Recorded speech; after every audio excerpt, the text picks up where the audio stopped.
Alô, bom dia! Hoje é quarta-feira, dia 23 de março de 2022. Estamos iniciando aqui mais uma edição do programa semanal DC Mais Sucesso. Contamos histórias, conversamos com pessoas, conhecemos personagens e principalmente levamos inspiração para todos que estão assistindo. Inspiração porque vemos que hoje personagens locais que estão aí colhendo os frutos do seu trabalho construíram uma história com muito esforço, muito sacrifício, muitas vezes renúncia, muitas vezes tristeza, solidão, porque precisa abrir mão da convivência em família em prol de um grande objetivo na vida. Então hoje nós vamos ter aqui uma grande pessoa, uma pessoa que eu admiro já há muito tempo, o seu Geroslau Paulick, que vai conversar conosco, vai contar a sua história.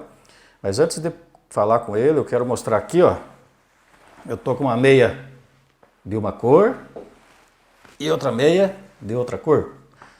Por quê?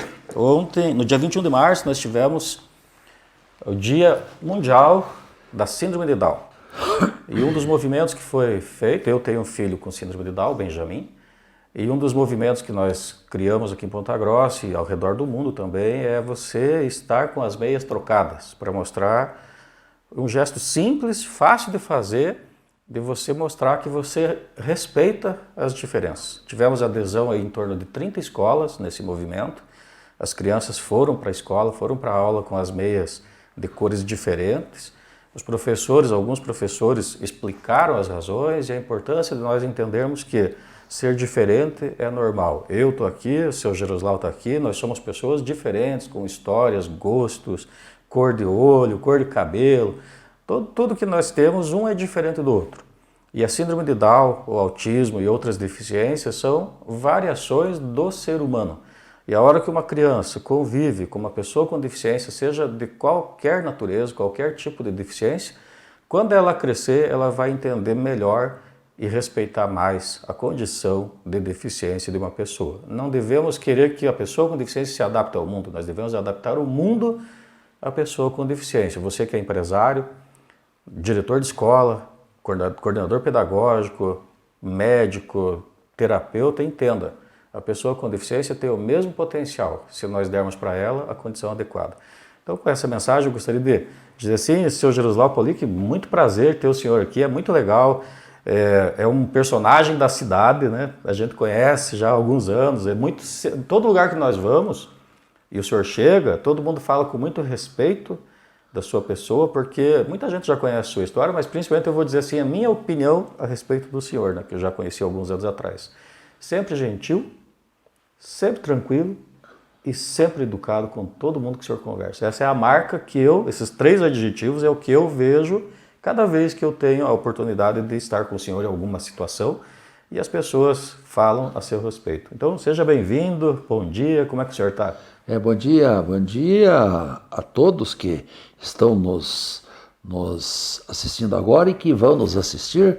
É uma satisfação estarmos aqui com vocês para a gente responder alguma coisinha da minha vida, que hoje eu já sou um homem de 78 anos, mas minha vida começou muito cedo, começou lá quando eu tinha... Minha vida assim, até comercial, sem eu saber, começou quando eu tinha 10 anos. Nossa! Então essa história, é bom você me perguntar que eu vou contar, porque para chegar onde nós chegamos, nós tivemos assim muitas e muitas dificuldades. Claro, as dificuldades foram superadas porque eu constituí uma família, realmente sou casado há 51 anos, temos 4 filhos, e essa família me deu assim o sustentáculo para mim, vamos dizer assim, ir pulando os obstáculos que a vida comercial vai assim oferecendo para a gente, mas sempre sendo muito cumpridor daquilo que você promete. Então a vida vai indo. Então estamos aí para responder tudo aquilo que você me perguntar. Alguma coisa eu posso esquecer, por só contar, eu tive Covid, fiquei 16 dias de UTI.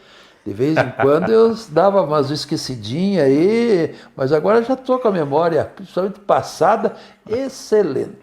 Que bom, isso é muito bom. Então, para as pessoas que estão assistindo, o que o senhor faz hoje? Qual é o tamanho da rede de lojas que o senhor tem? Qual que é a sua atividade hoje, né? Hoje eu estou muito preguiçoso, para falar bem a verdade. Eu sempre fui um homem que levantei muito cedo e dormi muito tarde. Sempre em prol daquilo do empreendedorismo meu. De montar o MM, que nós montamos o MM assim, bem assim, sem muita pretensão. Mas hoje eu cheguei aos 70 e poucos anos, estou aposentado, mas não deixo de ir praticamente quase todo dia na empresa. Eu gosto muito de ver o que sobra. E a administração eu estou deixando para meus filhos e mais uns diretores que nós temos. E estamos vivendo a vida. Hoje, como diz, hoje eu estou levantando mais tarde e dormindo mais cedo. Mas e aproveitando um pouco a vida. Faz 2 anos aí que esse Covid danado aí. Inclusive eu fui um dos que fiquei 16 dias no UTI. Atrapalhou um pouco a vida de todo mundo. Mas estamos aqui pedindo a Deus que nos dê saúde para irmos caminhando, vamos dizer, caminhando e vencendo o nosso destino. E qual é o tamanho da rede de lojas hoje que o senhor tem? Hoje nós estamos com 207 lojas. 207 lojas. Nós estamos com 44 anos de mercado móveis, inclusive agora, nessa sexta-feira, nós inauguramos uma boa loja em Araputi. Acho que o pessoal tem o vídeo até aí, né? Que é a terra que eu nasci e fiquei até os meus 18 anos. E lá eu voltei, e montamos assim uma loja, prédio próprio, diria isso com santo orgulho, porque eu voltei para a minha cidade, fiz uma loja lá, que é a melhor loja do Norte Pioneiro. Olha ela aí, ó. Estamos inaugurando, olha aí, eu já estou... Já está com a mão calejada. Não parece muito a branquidão do cabelo, porque eu estou cortando o cabelo bem curtinho. Já está com a mão calejada de cortar fita de inauguração. Mas realmente já cortamos muitas e muitas fitas. Que legal. São momentos assim, cada momento é um momento. Então, isso nos dá uma alegria. Uma semana anterior inauguramos outra loja em Paranavaí. Então, estamos indo. E quantos funcionários o senhor tem? Tá, praticamente uns 3 mil funcionários, entre terceirizado, etc, etc. A responsabilidade é muito grande, porque hoje o comércio, a vida comercial está muito desafiante. Você tem que estar atento no dia a dia, tem que estar atento às inovações do comércio. Onde eu pensava que lá atrás eu ia vender por um e-commerce, compre no e-commerce e pegue dentro da nossa loja. Eu nunca pensava isso e eu nem tenho capacidade de ver como é que foi feito isso. Mas está lá meus filhos, liderados pelo Márcio, pela Juliana, a Rubiana e o Jorge, e os companheiros que nós temos já há muito. Tem gente aqui, o meu diretor tem 30 e poucos anos comigo, aquelas caipirinhas de casa que cresceram comigo. Então, isso aí nos isso dá, não tem assim, preço. Isso dá uma garantia de continuação. Exatamente. Então, veja, eu fui professor da Rubiane quando ela era adolescente, lá no colégio. E, seu Jerusalão, e a sua origem? O senhor é pontagrossense? Eu nasci na fábrica de papel de Araputi, em 1944. Então, sou filho de operários. Minha mãe também foi operária uns tempos. Na sua cidade? Na minha cidade, a fábrica de papel. E lá era, como é que era o nome? É a Indústria Brasileira de Papel, que era antiga, daí passou o Lupion, passou e voltou para o governo. E daí, nesse meio de tempo que eu já saí de lá... Acho que agora é a Bell Paper, né? É a Bell Paper, mas vai 60 anos que eu, vamos dizer, que eu me mudei a Ponta Grossa. Então, muitas coisas, alguns acontecimentos lá de Araputi, eu acabei, vamos dizer assim, me desligando, porque a vida da gente aí começou a tomar outros rumos. E pai e mãe? Como é o nome do seu pai? Meu pai era Jorge Paulic e minha mãe Leonor. E irmãos o senhor tinha também? Tem uma irmã hoje, é um pouco mais nova que eu, é a única irmã, e essa é a nossa família. É, pequena. Pequena. Para a época, né? Que normalmente era um monte de gente. Eu sou o 7º de 8. Eu em Araputi, aliás, meu pai não morava perto de linha de trem. Então só saiu eu e minha irmã. E lá em Araputi, então o senhor ficou até os 18 lá? Até os 18 anos. Onde que o senhor estudou lá? Qual que foi a escola que o senhor Era Coronel Clotário Portugal, o curso primário. Clotário, Portugal. Clotário, Portugal. Eu concluí, daí não tinha lá, era fábrica de papel, não tinha mais. Você pegava e concluía o curso primário e não tinha continuidade. Você poderia, depois de concluir, você vinha estudar, era muito normal, alguns virem estudar a história na cidade de Castro, porque não tinha continuação. Então era uma vida dura, você naquele interiorzão, ou você concluía os teus estudos, aí o que você ia fazer? Você tinha que, normalmente, ir até para a roça. Poucas opções, na cidade agrícola. Alguma coisa, se quisesse trabalhar, tinha, ou era roça, ou algumas outras coisas, mas eu, na sequência, vou falando. E o que o senhor fazia lá? Porque até os 18 já é uma idade de trabalho. Veja bem, eu passava, vou falar assim, uma santa... Olha como é que está a escolinha. Existe ainda. Existe ainda. Mas olha como é que ela está. Tá bem judiadinha. Nossa, como vocês escolheram coisas lá de Araputi, da fábrica. Pega a porta, vê se consegue pegar de frente ela. Não devia ter asfalto, né? Não, era terra vermelha. Ainda é pequena a escola, continua pequena, olha só. Tenta pegar ela de frente na rua do lado aqui, ó, essa rua aí. Deve estar ali naqueles carros ali a entrada. Deve ser por aí, vira de lado agora. O acesso da escola. Essa é a escolinha que o senhor estudou, só que está modernizado um pouco. No tempo que eu estava lá, passava carroça lá na frente. Agora tem carros, tem asfalto, então... E um Fusca lá, para lembrar da história. Lá. Tem um Fuscão ali. Então é interessante. Então, nos 11 anos, eu vou falar uma santa inveja que eu tinha. Meu pai é operário. E às vezes eu passava perto assim da indústria com meu pai e via aqueles jovens trabalhando na indústria como escriturário. Mas eram poucos, duas, três pessoas jovens que trabalhavam lá nessa parte administrativa, no mais eram todas pessoas já com bastante tempo. E eu tinha assim, uma vontade de um dia ser auxiliar de escritório. Uma vontade, um sonho de ser datilógrafo e auxiliar de escritório, que era... Mulher tinha que ser professora e homem tinha que ser datilógrafo. Mas eu ia fazer 11 anos, eu era filho de operário, sem relacionamento assim maior, porque lá naquele tempo passava de pai para filho. Quem indicou? Foi meu pai que trabalhou aí. Sim. Então não existia concurso, não existia nada, era quem indicou e pronto. Eu na verdade, pela minha descendência, eu não tinha chance nenhuma. Meu pai não era ligado a todo mundo lá na fábrica de papel. Meu pai sempre foi um homem trabalhador, que eu tenho muito exemplo dele, que esse levantava cedo, trabalhava 7, 8 horas na indústria e depois tinha sua horta caseira, sua roça. Afinal de contas, nunca nos faltou nada assim do alimento básico, graças a desenvoltura do meu pai. Sim. E daí o senhor auxiliava ele, então, nessas hortas? Alguma coisa, mas acontece o seguinte, então hoje eu sou um comerciante, que eu não imaginava de ser comerciante, eu não imaginava, eu queria ser auxiliar de escritório da datilógrafo, eu diria assim, lá na frente, lá atrás, casar com a professora, eu sempre conto essa história. Depois na frente eu conto, sou casado há 51 anos, né? Com a mesma, e com esse aqui com essa esposa, nós temos 4 filhos maravilhosos, todos muito ligados a nós. Então, quando eu tinha meus 10 anos e pouco, apareceu um circo na fábrica de papel, porque eu sempre residi na fábrica de papel. Araputi era o município. Ela era em Passel, né? Em Passel. Em Passel. Apareceu um circo lá e ficou bastante tempo, porque o circo montou lá, acho que daí não tinha dinheiro para ir embora. Ficou uns 3 meses o circo lá.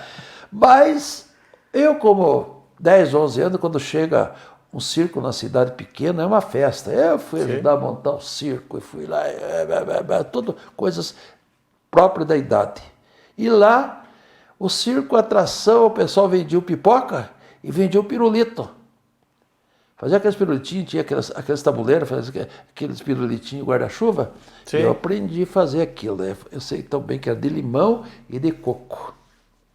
O circo foi embora e eu comecei a produzir os pirulitinhos. E toda a festa que tinha na fábrica de papel, em próprio Araputi, eu punha o tabuleiro e saía a vender. E normalmente vendia todo o que eu produzia. Olha só, com Sem 11, pensar, 12 anos. Isso já é um sinal de ser comerciante. Sim, Mas e empreendedor. Mas empreendedor. nunca pensava em ser isso aí. Mas nesse meio de tempo, uns 10, 11 anos, daí comecei a aprender outras coisas lá na fábrica de papel. Tudo que precisasse eu ia aprender. Tentar aprender e tentar conseguir sair daquela vida. Quando eu estava fazendo 15 anos, 7 de janeiro, eu estava na roça, colhendo feijão, junto com meu pai. Daí fui assim E num tempo no que lugar, colhia feijão no braço. no braço, né? Tudo no braço, não tinha nada. Eu fiz isso também. Eu conto que também meu primeiro emprego... Pegar aqui, pôr embaixo do braço e lá. lá. Meu primeiro emprego, daí aqui em Ponta Grossa, onde é que foi? Então, fui lá, fui encher um cantil de água. Um cantil, eu digo hoje, modernamente, porque até tem um litrão. Vamos lá entrar, vamos encher o litrão. De água. E lá a biquinha pingava, levou uma meia hora para encher. Nesse tempo, deixei o coitado do meu pai colhendo feijão. E eu fiquei pensando, meu Deus, eu tenho que escapar dessa vida que eu estou. Eu sei o que eu vou fazer, eu não tenho futuro nenhum aqui, nenhum. Estou com escola primária ainda, saí daquele jeito, que o meu nome é Gerosal com J, eu antes de assinar meu diploma, eu sempre dizia que era Gerosal com G, só fui descobrir quando eu recebi o diploma. Você vê como é que a gente saiu, como é que era o interior, né? E naquele meu pensamento, naquele meu recolhimento, eu falei, oh, meu Deus, eu tenho que aprender muita coisa, eu tenho que aprender, porque eu aprender, e tudo que eu for fazer, eu tenho que ser rápido, e se eu for um dia fazer alguma coisa para terceiro, que faça sério, que seja honesto naquilo que faz.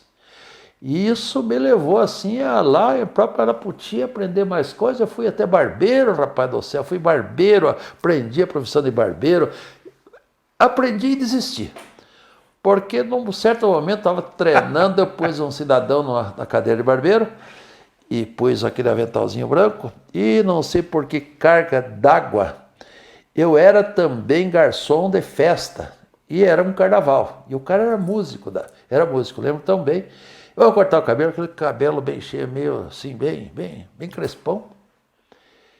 E sem querer eu dei uma tesourada na pontinha da orelha dele. E sabe que a orelha... Sangra, né? Tinha a orelha, e ali eu me apavorei. Eu falei, meu Deus do céu, o que eu fiz? Mas não foi nada, foi só foi nada, não chegou nem a cortar a orelhinha dele. Daí, ali eu continuei com o barbeiro, daí foi um caboclo, daí eu montei um salãozinho já na minha casa. Daí foi outro cidadão lá cortar o cabelo. Ele tinha a pele pigmentada, como é que você chama? Vitiligo. Vitiligo. E que ele fica falou, manchado, né? Ele falou, eu quero um cabelo aparadinho. Muito bem, vamos fazer o cabelo aparadinho nele. Rapaz do céu, fui cortando e a coisa foi subindo aqui, Quando terminou, foi tinha a mesma coisa atrás. que tivesse metido uma tigela assim, ó, e cortado. Ele saiu assim, porque era muito lá em Araputi, lá na fábrica de papel, tinha muito briga de galo. Então eu preparava o galo, tirava toda aquela CDP2 e o galo ficava uma coisa. E o homem saiu que um corte e parecia um galo de briga. Nunca mais me olhou na cara. Eu falei, não é minha profissão. Mas daí comecei a inventar outras coisas. Eu fiz uma coisa assim tão importante lá, tão assim, já mostrou assim meu tino comercial, que eu comercializava o produto que sobrava da horta que meu pai fazia, horta caseira, que era o seu alface, savagem, assim, tantas coisas, repolho. E toda semana eu punha numa cestinha e saía vender na fábrica de papel e também vendia em Araputi.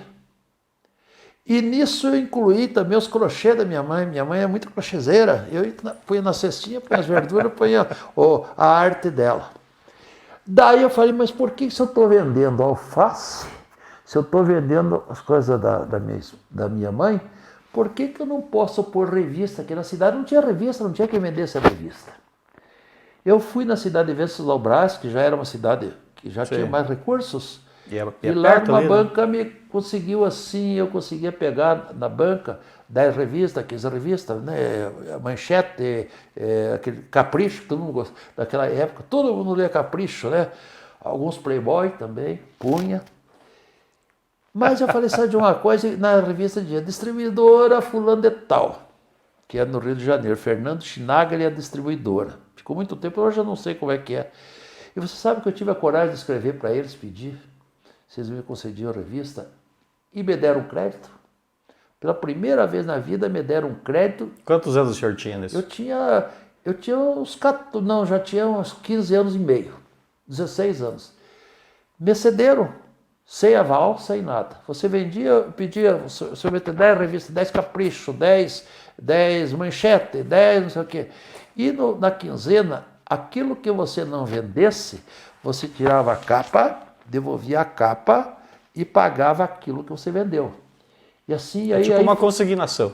Aí foi eu acho que foi um dos grandes atos meu de peito comercial, vamos falar assim, de coragem comercial de fazer isso, que isso aí já me deu assim vamos dizer, uma vontade, mas não pensei em ser comerciante, eu queria ser auxiliar de escritório. Auxiliar de escritório... A natureza chamando e o senhor mas eu não podia, eu era muito pobre, ali não tinha jeito, não tinha jeito. O senhor já estava sendo comerciante, na verdade. Estava comerciante, mas não sabia, né? Exato. Mas daí, nesse meio de tempo, eu estava indo bem aqui com as revistas, de repente apareceu uma oportunidade para ser cobrador de ônibus. Não esse cobrador como tem aqui em Ponta Grossa, é cobrador de ônibus intermunicipal. Fazia-se fábrica de papel, Jaguaraíva, Venceslau Braz, fábrica de papel. E algumas vezes Venceslau Braz, a Telêmaco Borba, que antigamente chamava-se Monte Alegre, ou Cidade Nova. Essa era a cidade aí de Telêmaco Borba. E entrei de cobrador de ônibus. Foi ali que eu descobri que o rio não termina na primeira curva. Porque muitas vezes se conforma com aquilo que você mundinho ali, né? Não conhece. Isso, até recentemente eu fui pescar um dia no Pantanal, eu perguntei, o que você conhece da vida? Eu conheço daquela curva. Depois daquela curva, eu não sei o que tem, não sei o que tem.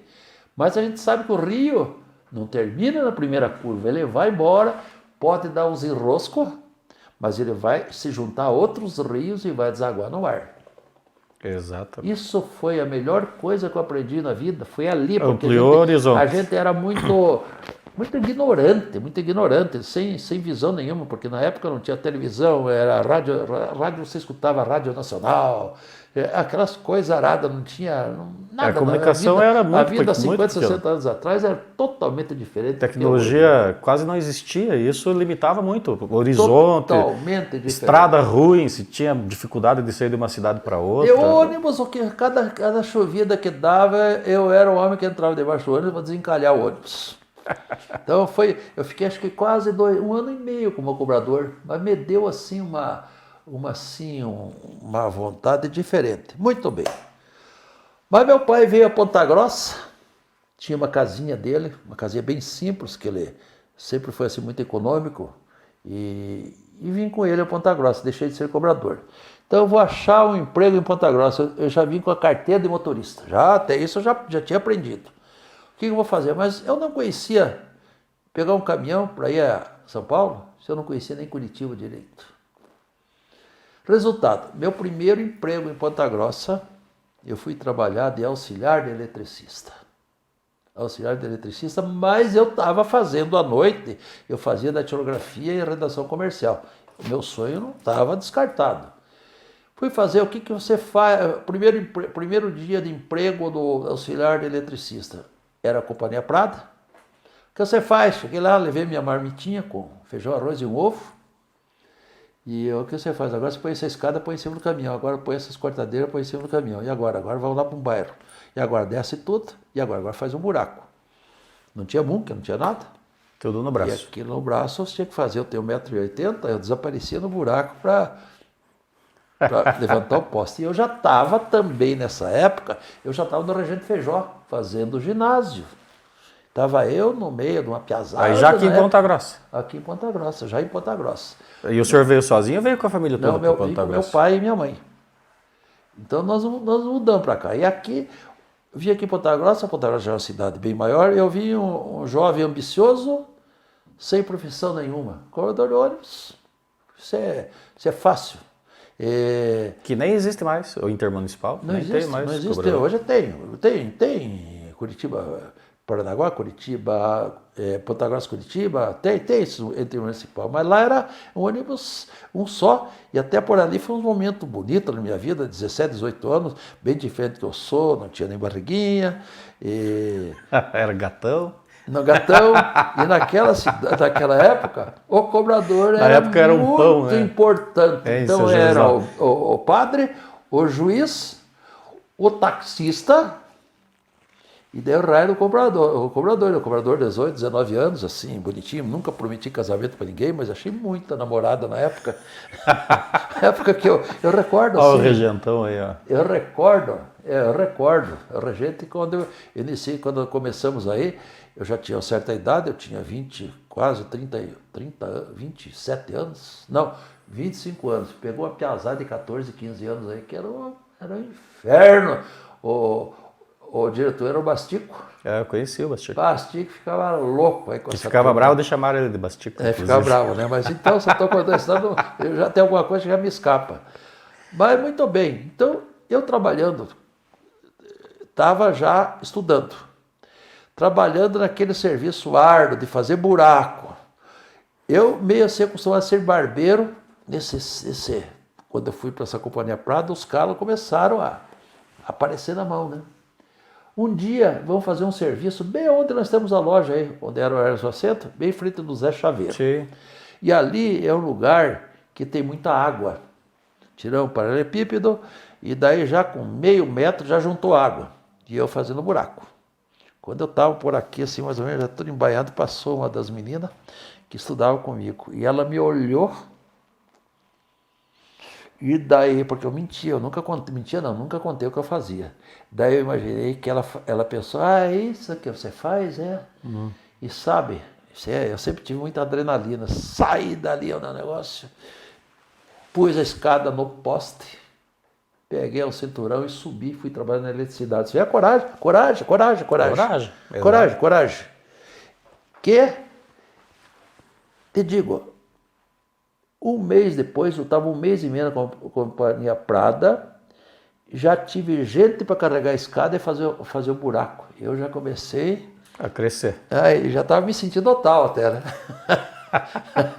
Fiquei 7, 8 meses na Companhia Prata, daí um dia eu acabei levando um choque, teve uma tempestade aí na cidade, caiu uns fios, nós fomos emendar lá perto do Campo do Guarani. Eu estava emendando o fio e o cara no poste, não sei se ele estava pensando na avó dele, sabe? Ele encostou na corrente, eu levei um choque. Daí fiquei com medo até de trocar uma lâmpada. Falei, isso aí, eu vou voltar a ser barbeiro, não quero mais saber desse negócio aqui. Mas nesse meio tempo surgiu a grande vaga para mim ser um auxiliar de escritório. O sonho da infância. Um padrinho meu feirante, que Deus o tenha. Quanta volta, né? Ele falou com o chefe do escritório da Madeireira Nacional, e eu já estava com 6, 7 meses de datilografia, já estava mais ou menos. Fui lá, primeiro emprego tão sonhado, auxiliar de escritório. Primeiro serviço, o senhor senta aí, o senhor faz um mapa aí para nós em 5 vias. Rapaz do céu, como é que eu vou fazer 5 vias lá? Eu fiz datilografia, mas era só com papel único, um sulfite comum. Nunca fiz com cópia. E na época os carbono, aqueles carbono que sujavam tudo. Grudento, que dos dois lados. E eu pus no rolinho da máquina e corre para cá, corre para lá. Perdi um jogo. Rasguei. Pus ali. No segundo jogo que estava entortando tudo, passou um diretor e falou para o meu chefe: "Ei, fulano, esse mocinho não vai dar nada." Eu escutei. Olha, meu amigo, veio a adrenalina. Abri um buraco assim debaixo nos meus pés. Você tinha purgatório, que eu não sei como é que é lá, e você tinha inferno também, não sei como é que é. Parece que eu fui parar lá no Japão. Falei, meu Deus, tanto serviço, tanta vontade de ser, e agora eu vou perder o emprego. O emprego era difícil, muito Sim. difícil aqui na cidade há 60 anos atrás. E agora, vou jogar tudo fora, todos meus sonhos. Mas esse diretor viajou e esse meu chefe de escritório, paciencioso, você Pode faça falar o assim, nome dele assim, aí. assim. O meu chefe era, o diretor chamava-se Antônio de Freitas. E o chefe de escritórios era o seu Eric, um alemão, muito paciencioso, muito gente boa, e eu sei que eu afirmei. E ali eu fiquei 3 anos e pouco, fiquei bom, e daí ali já comecei, já estava terminando o Regente Feijó, Sim. já estava indo para o colégio comercial. Então, e sempre aprendendo. Saí dali, fui trabalhar na Cifal com Oswaldo Espósito, primeiro lá na São Paulo, Paraná, que fazia camas. Fiquei tempo. E daí teve uma crise. Como auxiliar de escritório. Como auxiliar de escritório, ali eu aprendi. Mas eu fiquei auxiliar de escritório e já estava fazendo até contabilidade. Já tinha avançado. Então, dominei todo o escritório. E daí um dia, eu falei, eu já casado com a Cirlei, eu não sei, eu tenho que enfrentar alguma outra coisa. Eu sei. Hoje eu domino praticamente tudo aquilo que eu faço, mas tem a história. Papagaio come milho, periquito leva fama. Eu vou tentar outra coisa. Eu vou tentar, eu não tenho nada em vista, mas eu estou muito irrequieto. Daí a Cirlei disse, Paulo, tem que tentar. Mas vale uma pessoa que tentou do que aquele que nunca tentou e fica pensando, eu devia ter feito tal coisa, mas eu fiz. E se olhar para a história até esse momento, o senhor já tinha tentado um monte de coisa também. Nossa senhora, eu já fui tanto, fui garçom, fui barbeiro, fui ajudante vendedor de pirulito. Ajudante de carpinteiro, fui uma porção de coisas. Daí a Cirlei disse, olha, muito bem, se você sair, nós morávamos numa casa da firma. Se você sair e não der certo, eu falo com a mãe, nós dividimos a casa da mãe, nós vamos morar lá. Eu falei, meu Deus do céu, tirei você da tua casa e acho que eu vou voltar lá. Mas aquilo mexeu comigo. Sim. Mas daí o meu diretor disse, olha, Paulinho, que o Oswaldo Espósito, ele já viu pelo meu jeito irrequieto, eu estou com um problema numa loja aí no centro, Cifal, e acho que você podia lá gerenciar. Gerenciar a Cifal era na época... Eu lembro da Cifal, era grande. Abrir a porta, varrer a loja, atender em parte, fazer o caixa e comprar. O comprar para mim foi um tormento, tinha uns representantes que vinham e eu muito assim encabulado mesmo, sempre vim lá de Arapoti, depois fiquei fechado no escritório por 3 anos, sem muita chance de convivência. Tinha convivência quando era cobrador de ônibus, isso aí me deixou um pouco mais esperto. Vinha o representante, eu morava bem perto, eu morava ali numa casa colada com o antigo Scheneckenberg, que eu recentemente a farmácia Fleming lá. Uhum. Agora é a farmácia o real. O senhor vinha aqui. Meu Deus do céu, se eu comprar errado, o azar é meu. E os caras labioso. Mas passou essa fase. Foi. Eu comecei, além de gerenciar, eu saía muitas vezes vender compensado e aglomerado em todo o Paraná. Eu conheço o Paraná literalmente de ponta a ponta. E uma época vendemos para uma pessoa lá em Terra Roxa. Terra Roxa é perto. Lá perto de Guaíra. Perto de Guaíra e perto do Paraguai, supostamente. E o cara ficou devendo. E falei, e agora? Era um enrosco. Supostamente, no dinheiro de hoje, 60, 70 mil reais. Mas era um enrosco. O Cifal não era tão grande assim. Eu fui lá, não teve jeito. Mas ele tinha uma marcenaria, tinha uma loja de imóveis, tem 2 imóveis de terceiro. Eu topo. Peguei. Na época nós tínhamos para fazer entrega uma Kombi de carroceria. Eu fiz 4 viagens lá e trouxe e pus na Cifal. Levei uma bruta chacoalhada. Que Deus o tenha, meu grande chefe, Oswaldo Espósito. Levei uma bruta chacoalhada que ele disse, mais vale, ponha na justiça. Eu falei, mais vale um mau acerto que uma boa demanda. Eu estufei o peito, eu fiquei assim até corajoso. Mas eu fui muito de sorte. Num mês eu vendi tudo. Tudo.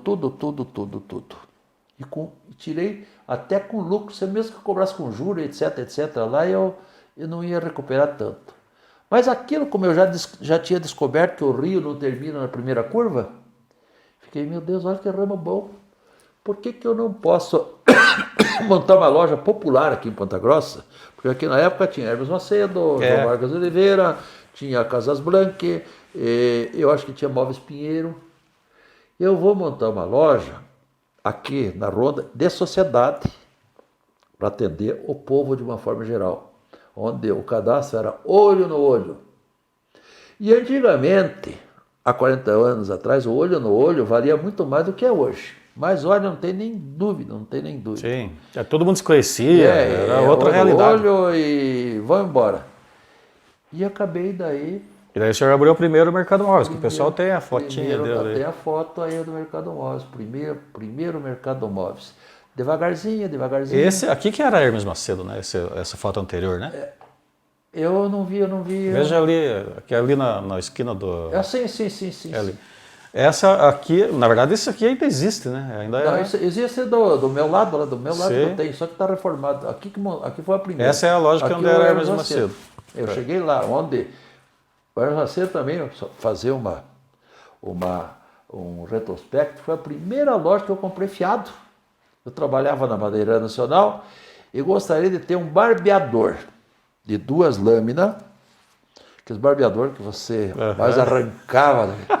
Eu fiquei, naquele tempo, Hermes Macedo, os funcionários todos trabalhavam assim, bem de gravatinha e tudo mais. Eu fiquei 1 mês, mais ou menos, rodeando a loja. E daí tive a coragem de entrar, comprei o barbeador, comprometeu, lembro tão bem, fiz em 6 pagamentos, comprometeu 1/3 do que eu ganhava. Foi a primeira compra que eu fiz. Mas continuando, vamos continuar. Volta lá para a loja inicial lá. Vamos continuar. Daí a loja inicial, começamos na Ronda. Daí eu na época frequentava CDL, frequentava normalmente com a empresa que eu estava, eu era gerente da Cifal, então eu frequentava todos o pessoal de comércio. Ambientes, né? Mas ninguém sabia que nós montamos lá e daí saiu nós, o que os caras vão montar uma loja lá na Ronda, aquela Ronda, porque antigamente tinha má fama, Ronda e Olarias. E acabava meio ali, né? Não tinha muita coisa para baixo. Era a má fama ali a cidade. Mas tinha já a rodoviária.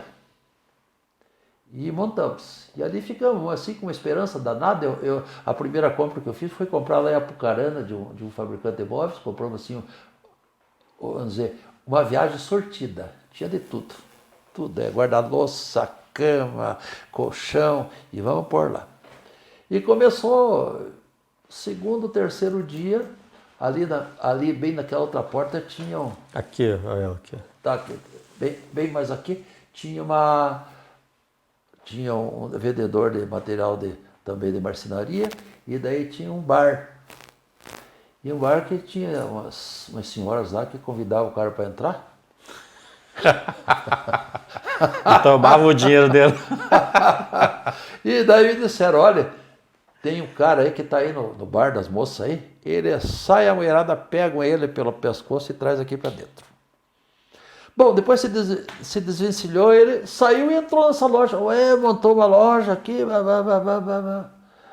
mas eu quero o seguinte, eu quero 3 guarda-roupa, 3 camas, 3 fogão. Eu sei que comprou a loja inteira nossa. E daí o cara disse, Paulinho, o cara está comprando, mas essa pergunta como é que ele vai pagar, porque não existia cartão de crédito. Sim.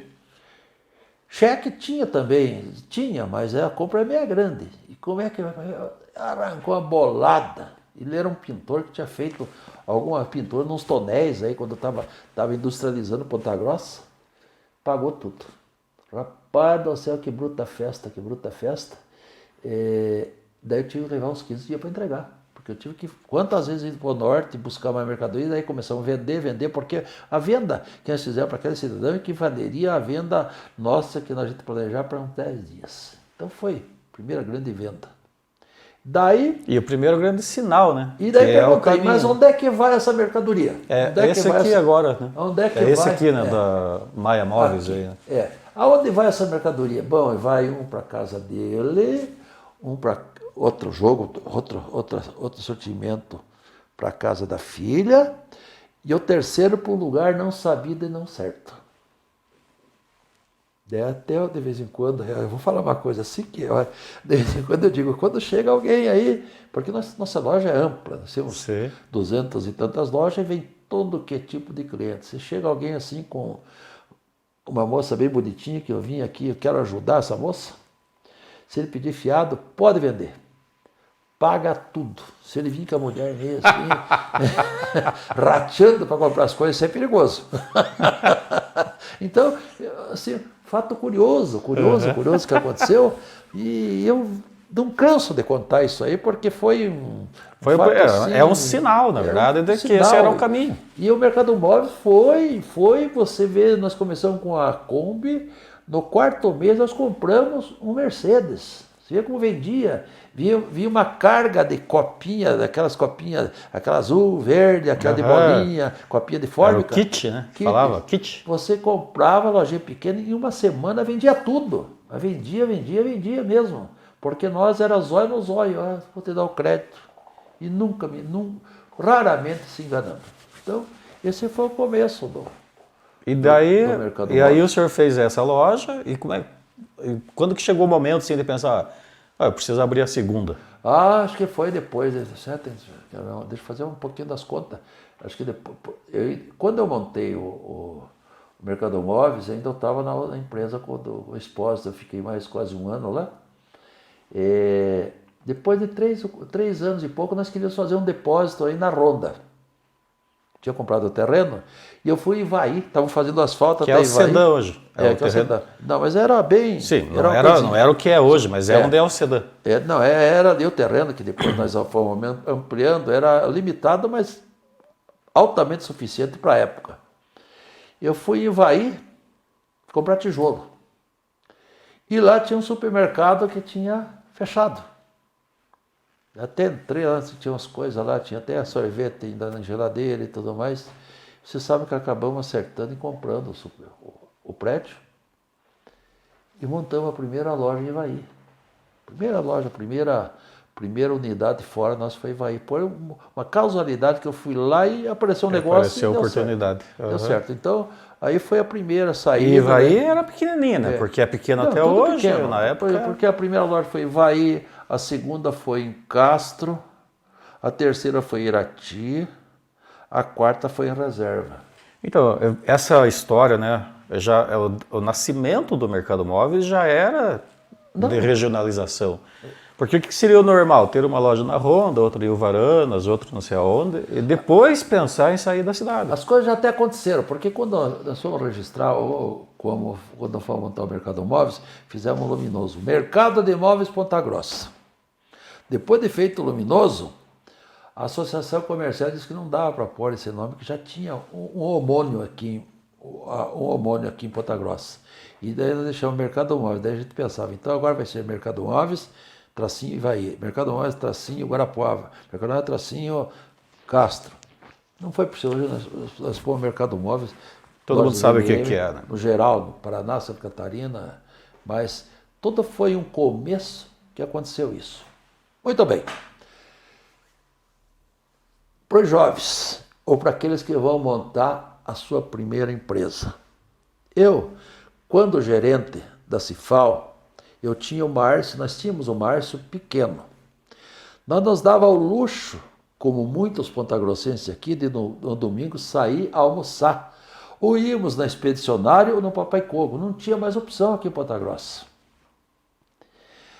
Mas quando eu montei a empresa, eu falei, meu Deus do céu, agora eu não posso mais gastar. E daí eu descobri também que se você fizesse um churrasquinho em casa, você ia gastar 1/3 do que vai gastar fora.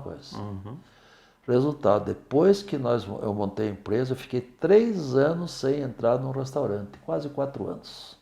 Só feito em casa, porque... Gastava menos. Gastava menos. E sempre pensando assim, bom, se eu for lá naquela churrascaria, eu vou gastar o valor de uma cama. Esse é o sedã, né? Vou gastar o valor de uma cama. Aqui, eu gasto 1/3 eu compro mais 3 camas e ponho aqui dentro. Aham. Então foi essa filosofia que me fez assim a ser aquele comerciante, aquele sonho, vamos dizer, de sonho de auxiliar de escritório, virei um comerciante. E hoje nós estamos aqui como um comerciante relativamente forte. Nós somos muito bem situados aqui no sul do Brasil, aliás, no Brasil, na região sul do Brasil, nós somos assim fortes, respeitados, mas começou efetivamente do nada, começou do muito pouquinho. E assim foi através de muita luta, muito esforço. Quantas vezes eu andei, porque um presidente, um diretor, muitas vezes chora sozinho. Dificilmente você vai ter um ombro onde você possa chorar e sentir a pessoa sentir aquilo que você está sentindo. É verdade. Esse é o grande Porque não está na sua pele, né? Não sabe o que está Um passando. empresário, um presidente, é um ser solitário. Exatamente. Solitário, porque não é todo mundo que entende. E são coisas que aquele que está vivendo entende todos os detalhezinhos e sabe aonde aperta, aonde que é a dificuldade. E quando você conversa com alguém, tem coisas inclusive que você nem fala, não é verdade? É verdade. Que só você vai resolver. Não adianta ficar falando, não adianta ficar mostrando, às vezes mostrar fraqueza, é complicado. Seu Jerusalém, a gente está indo para o final do programa. Nossa, tão rápido. Poxa Foi vida, 50 não minutos. comecei nem a contar minhas histórias ainda, meu Deus.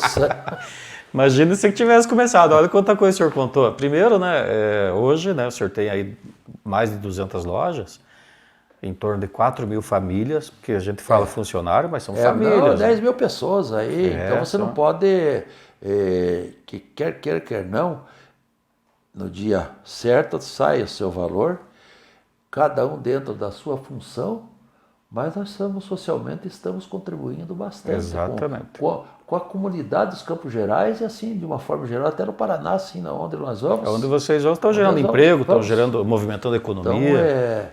Então, essa é a coisa, você na direção, você não pode descuidar, porque o comércio é muito variado e você tem que aproveitar as oportunidades. Como agora vê essa era digital, etc, etc. Esse eu já não domino mais. Então daí já está o Márcio, a Juliana, meus outros 2 filhos, aqueles que vêm me acompanhando há muito tempo. Então nós já estamos na era digital também. Acabou seu tempo aí de fazer tudo no caderninho. Eu comecei tudo no caderninho, né, gente? Tinha aquelas caixas de fichinha, meu Deus do céu.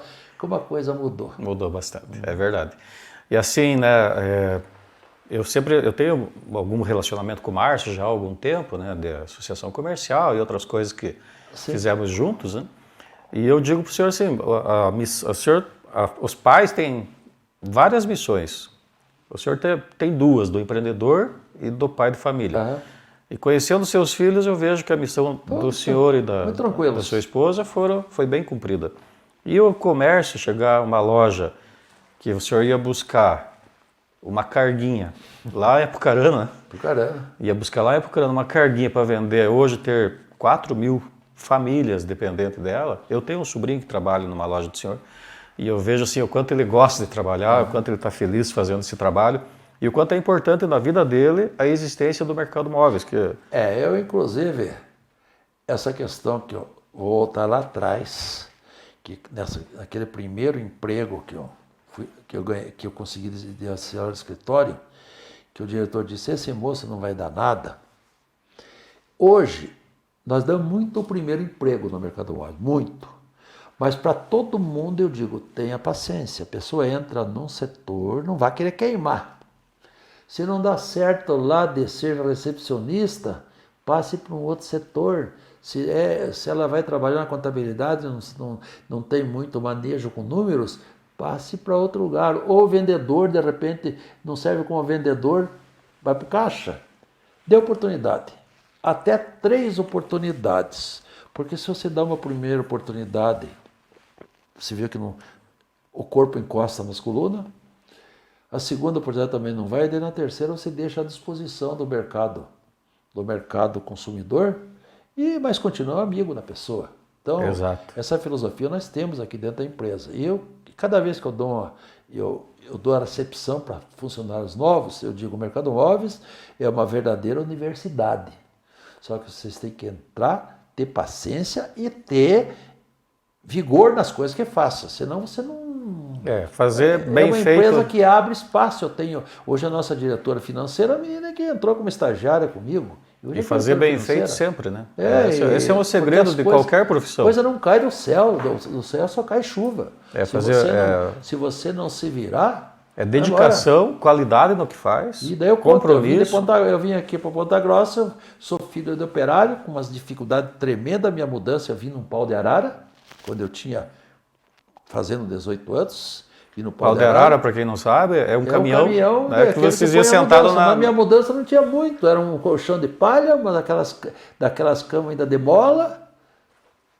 Eu tinha também um chuveiro, uma lata de banha, furadinho assim, que você pendurava para tomar um banho. Então, realmente, eu vim assim... Com a mão na frente e outra atrás. Com a mão na frente e outra atrás e com medo de enfrentar o mundo, mas sempre com aquela vontade. Eu tenho que vencer. Então, gradativamente, é o trabalho de levantar muito cedo. Eu dormi tarde. Você vê, eu fui para o Regente Feijó, eu já tinha 22, 23 anos. Hoje eu concluí, eu fiz até a universidade. Mas foi uma sequência.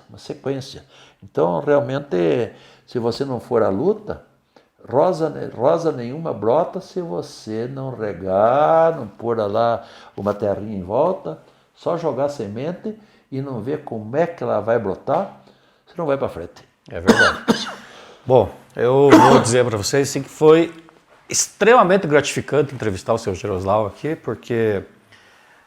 E eu posso falar, né, que lá quando o senhor tinha 15 anos e o senhor estava na bica enchendo o litrão, foi o momento da sua vida da virada de chave. Da virada de chave. Né, de pensar assim, puxa, tenho que sair daqui. Tenho que escapar dessa vida. Exatamente. E quanta gente se submete à realidade por não enxergar que o rio não termina na próxima curva. Né? Que o rio continua, que a água está correndo e que o rio nunca é o mesmo. Não é verdade? Nunca mesmo, junta com outro e vai parar no mar. Exatamente, vai parar no mar. Não pode na primeira curva, porque ou pega um enrosco ali, vamos parar. Não, o rio ele vai vencer isso aqui. Lá na frente ele pode ser até navegável, que ele vai crescendo.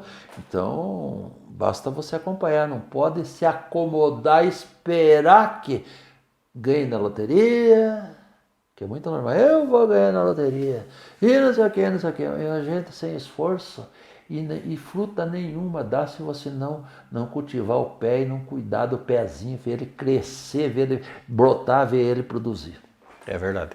Então, eu queria agradecer imensamente aí a entrevista que o senhor Geroslau nos concedeu, essa história interessante, impressionante, inspiradora também da vida dele. E para você que está num momento de dificuldade na profissão, na família, veja que existem saídas.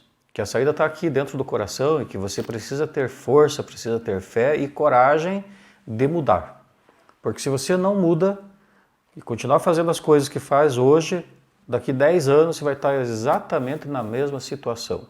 Então a coragem da mudança, né, que hoje em dia os grandes filósofos falam atitude, é basicamente coragem de enfrentar aquilo, a tua realidade.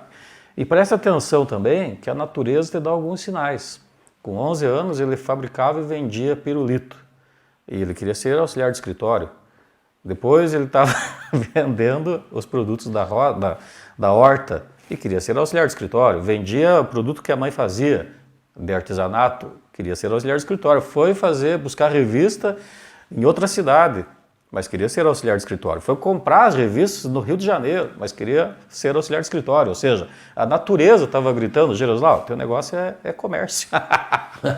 E precisa ser, então, ouvir a natureza, ouça a natureza. Porque a hora que ele enxergou a possibilidade real de ter uma empresa, olha onde ele chegou. Né? Ouviu, deixou seu coração, a sua criatividade, a sua força, tudo trabalhar a favor daquilo que ele decidiu fazer na vida e hoje tem 4.000 funcionários. E é isso, seu Geroslau. Muito bem, muito obrigado por essa grande oportunidade que vocês estão nos dando. De eu contar um pouquinho, isso aqui serve até assim para muitas pessoas que estão iniciando hoje, os jovens. Gente, nunca desistam, mas sempre procure ter objetivo. Não se acomode, não se acomode. Como eu tenho uma história que diz que na Estrada de Ferro tinha um cidadão que entrou para a estrada de ferro. Qual a função dele? Era para pegar e, quando o vagão chegasse, ele pegava o ferrinho e batia no rodado. Se fizesse tum, estava bom. Se fizesse pum, não estava bom. Mas daí perguntava-se para ele o que era o pum, e eu não sei, me mandaram fazer isso, eu estou fazendo. E fiquei 25 anos e agora vou me aposentar. Sem saber por que ele estava fazendo aquilo. Sem saber o que estava fazendo, sem Exatamente. saber onde é que ia o barulhinho do tum. E por que, né? Que raio é isso? Então é isso, eu quero agradecer a todos, uma boa semana, fiquem com Deus. Não esqueçam que a vida é bela, as dificuldades existem, e se a gente tiver força de vontade, coragem e pensamento positivo e acreditar nos seus propósitos, tudo acontece. Fiquem com Deus, boa semana e até quarta-feira que vem.